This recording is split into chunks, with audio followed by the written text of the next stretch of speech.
Assalamualaikum warahmatullahi wabarakatuh. Perkenalkan, nama saya Iksan Ramadhani. Saya dari PAI 5B. Di sini saya akan menjelaskan metode pelajaran akidah akhlak. Baiklah, di sini saya akan menjelaskan dulu apa itu pengertian akidah akhlak.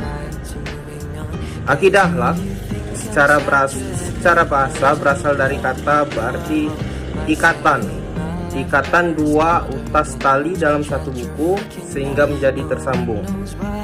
Sehingga akidah menurut ikatan atau kata akad juga berarti janji, kesepakatan dua orang yang mengadakan perjanjian.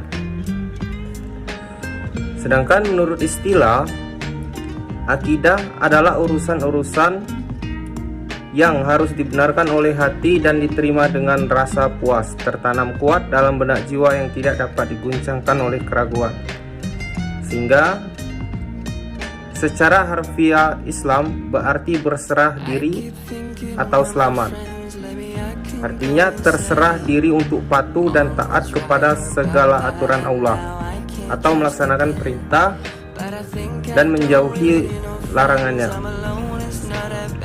Kemudian pengertian akhlak berasal dari bahasa Arab, jamak dari khulukun, yang menurut bahasa berarti budi pekerti, perangai, tingkah laku, atau tabiat.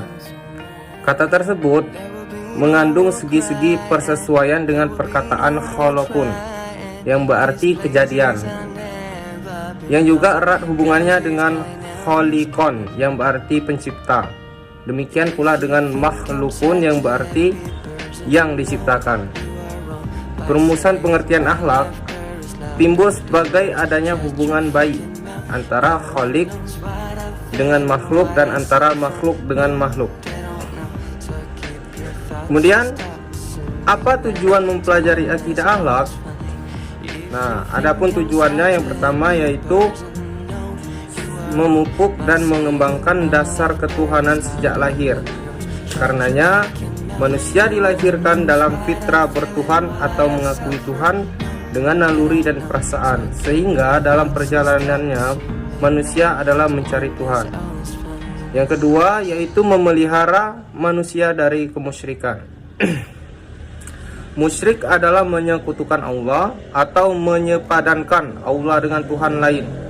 Akidah Islam memberikan tuntunan yang jelas kepercayaan terhadap Allah, Tuhan yang Esa. Kemudian yang ketiga, menghindarkan diri dari pengaruh akal pikiran yang menyesatkan. Yang membedakan manusia dengan makhluk lain adalah pikiran, pendapat atau pemahaman hanya didasarkan pada akal pikiran manusia sendiri, tanpa dituntun wahyu akidah Islam. Kemudian yang keempat yaitu memperoleh kemajuan rohani dengan ilmu akhlak yang dimilikinya. Itu dia selalu berusaha memelihara diri supaya senantiasa berada pada garis akhlak yang mulia dan menjauhi segala bentuk akhlak yang tercela. Mungkin itu saja. Kemudian di sini saya akan menjelaskan metode mengajar akidah akhlak. Yang pertama yaitu metode pengajaran akidah akhlak adalah metode bercerita. Itu dicantumkan sebagai alternatif pada hampir semua pokok bahasan. Karena selain aspek kognitif, tujuan bidang studi ini adalah aspek afektif, yang secara garis besar berupa tertanamnya akidah Islam dan pengalamannya dalam kehidupan sehari-hari yang memiliki nilai-nilai akhlak yang mulia. Seperti contoh kisah Luqman al-Hakim dengan putranya, di mana seorang ayah mengajarkan akidah Islamnya kepada putranya dengan bersyukur kepada Allah, jangan syirik menyekutukan Allah, dan bersyukur kepada ayah dan ibu yang dengan berbakti atau tawaduk pada kedua orang tuanya. Metode kemudian yaitu metode ceramah,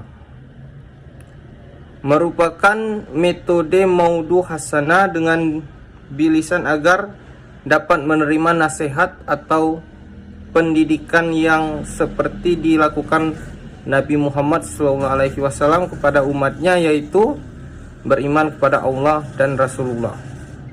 Kemudian metode tanya jawab, yaitu bertujuan agar anak didik memiliki kemampuan berpikir dan dapat mengembangkan pengetahuan yang berpangkal pada kecerdasan otak dan intelektual. Ini merupakan tujuan dalam aspek kognitif. Di dalam pengajaran akidah Islamiyah dapat dicontohkan seperti dialog atau tanya jawab antara Nabi Ibrahim dengan umatnya.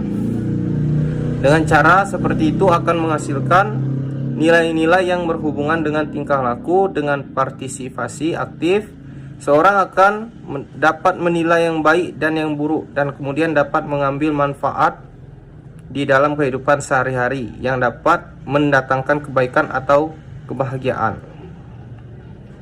Kemudian ada metode sosiodrama digunakan dalam pokok bahasan.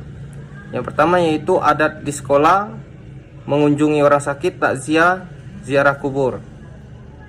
Kemudian metode demonstrasi dipergunakan dalam pokok bahasan, misalnya seperti sifat-sifat Allah, sifat-sifat Rasulullah, al-haq terpuji, al-haq tercela, dan sebagainya. Kemudian metode bermain peran, nah, ini dipergunakan dalam pokok bahasan, berbakti kepada ayah dan ibu, adab makan minum, adab kepada guru, orang tua, dan teman sebagainya. Mungkin itulah metode dan materi yang bisa saya jelaskan. Saya rasa mudah dipahami. Mungkin itu saja. Selebihnya saya mohon maaf. Wassalamualaikum warahmatullahi wabarakatuh.